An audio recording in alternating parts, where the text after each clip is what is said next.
Thank you so much, Dr. Wright. Just to get a sense of the range that Rabbi Sachs gave to this world, to begin with his positions in philosophy, and to move now to the way that he guided rabbis and British Jewry.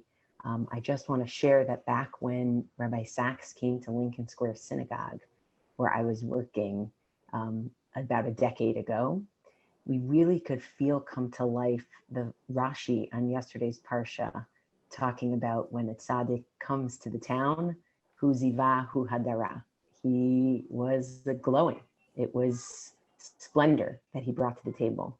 So I'm Alana Steinhain, and I had the pleasure of meeting Rabbi Sachs while working with Rabbi Shaul Robinson, who is our next speaker, to talk about a different side of Rabbi Sachs, how the philosopher came down to earth and talked to people about how they run their communities and how to be an incredible rabbi. So, Rabbi Robinson. Thank you so much. Thank you, Dr. Steinhain, and thank you, Rabbi Helfgott. And really, I so enjoyed listening to Dr. Tamara Wright's presentation, and brought back so many memories and so many of those, the little shtetl of Hendon, and the amongst the huddled small homes, the luminary, or Hagola, if you like, really shone a light. And even though I started saying that line humorously, I ended actually with a tear, because it's actually extraordinarily difficult to imagine that Rabbi Jonathan Sachs, Zecher Tzadik Livracha, is no longer with us. And all our easy assumptions that there would be more opportunities, not, to come to America, to inspire, to uplift, to let us see the best in ourselves, to take pride in ourselves and our institutions, in our careers, and know that whatever the challenges that were coming, and there will be profound challenges in the years ahead, there would be more books that would anticipate, address, and lead.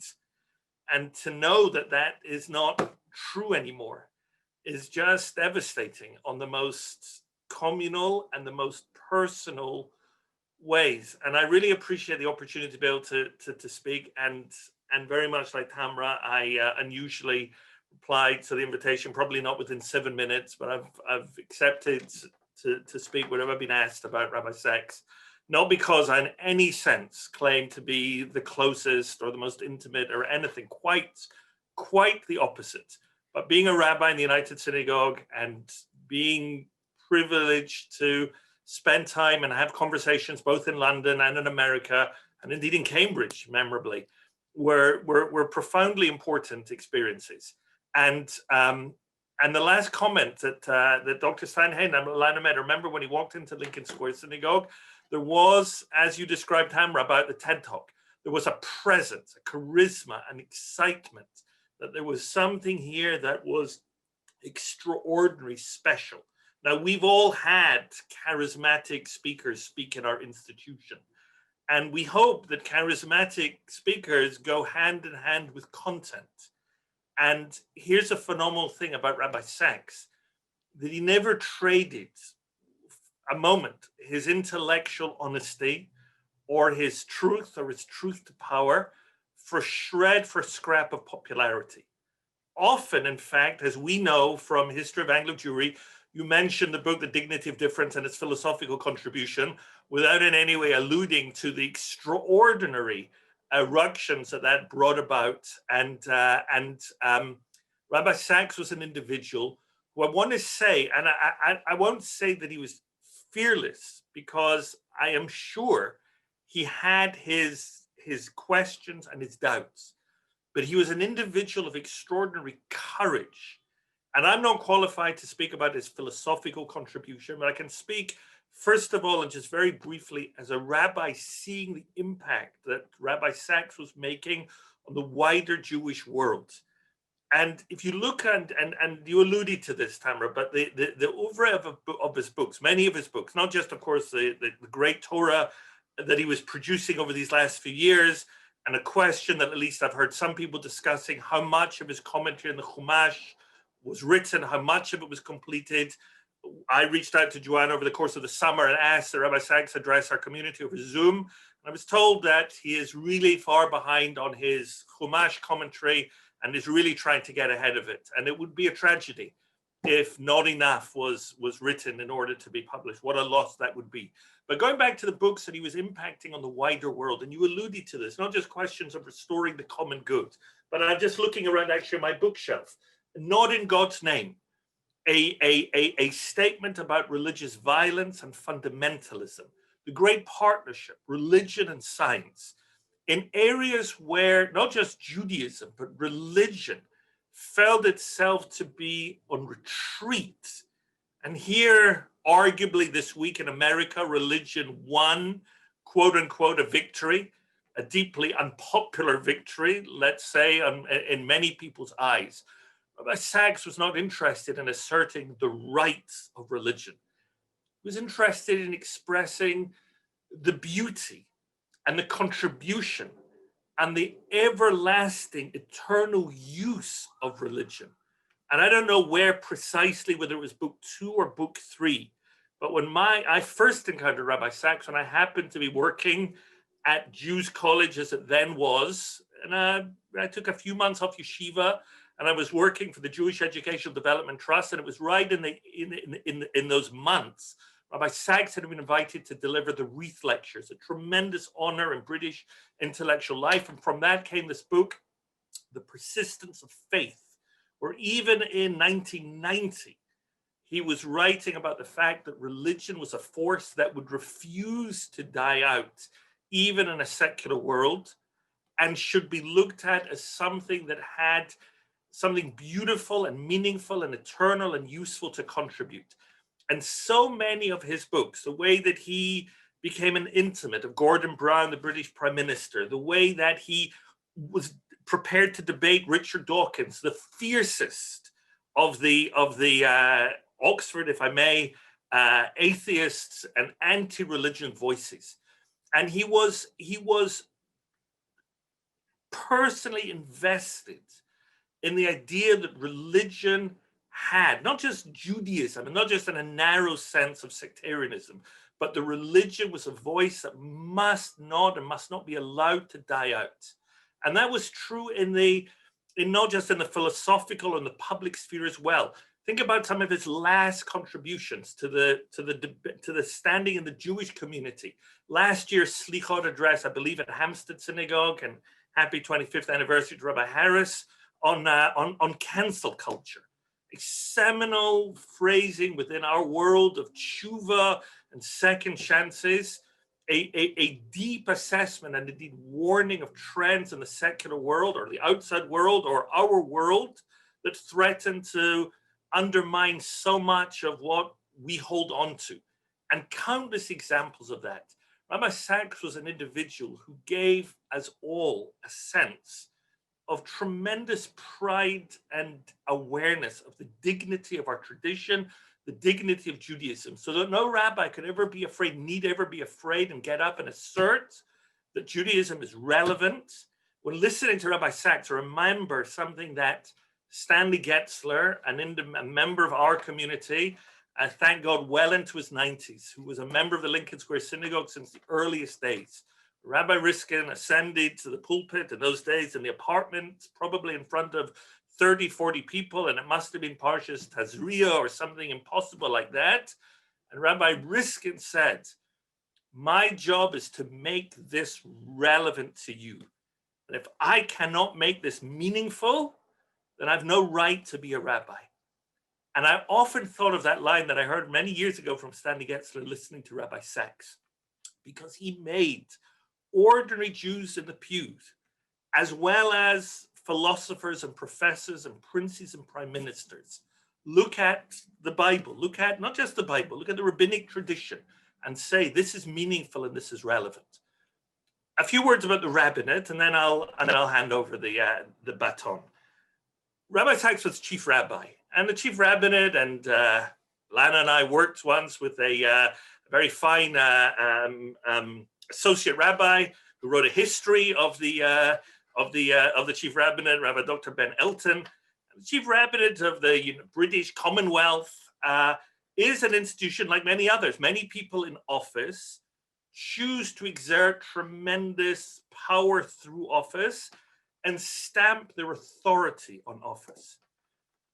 In many ways, the least important thing about Rabbi Sacks was that he was the chief rabbi. Because, and I say that with all due respect, because he was not an individual who was interested in using the tremendous power that that office brings. It's possible, thinking at the beginning, that he tried to, and he started various organizations, Jewish Continuity and others. My father-in-law was the recipient of the very first ever Chief Rabbi Award for Excellence for the work that he did in the Pinner community.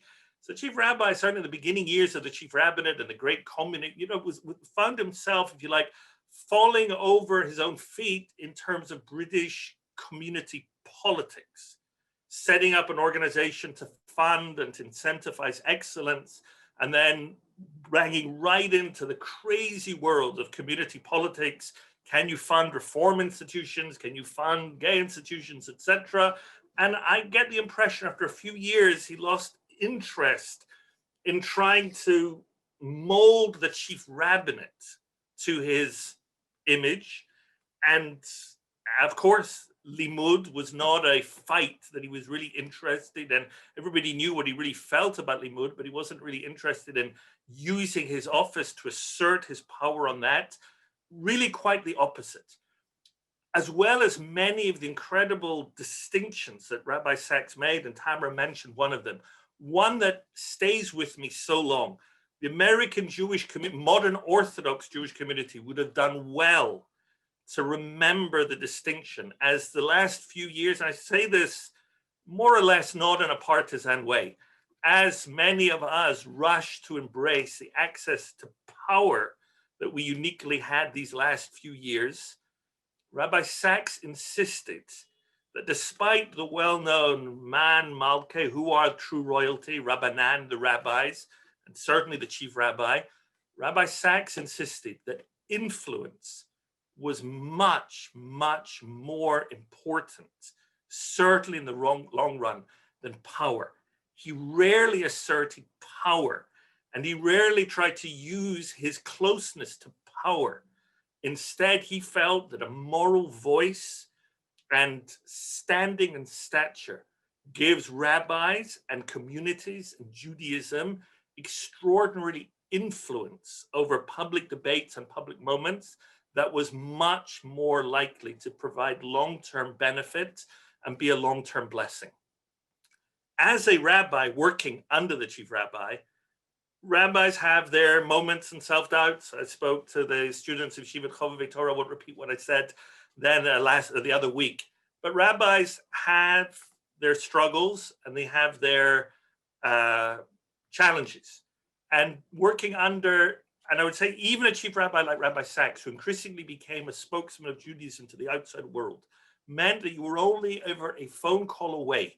And you would phone up, Simma Weinberg, should be well, and you'd get to see the chief rabbi, and you would get an hour of one-on-one chizuk. You would go to St. John's Wood, you would go to the house, and you were Hamilton Terrace, and you had far cry from the crooked pebble stone of Hendon, and you would get this extraordinary encouragement and belief and warmth.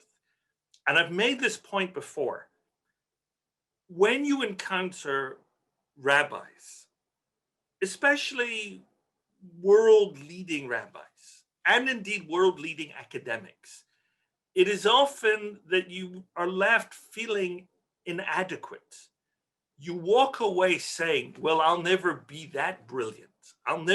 What I got when I finally managed to spend time with that individual was a tutorial on why I am not as brilliant as the person who spared me the time.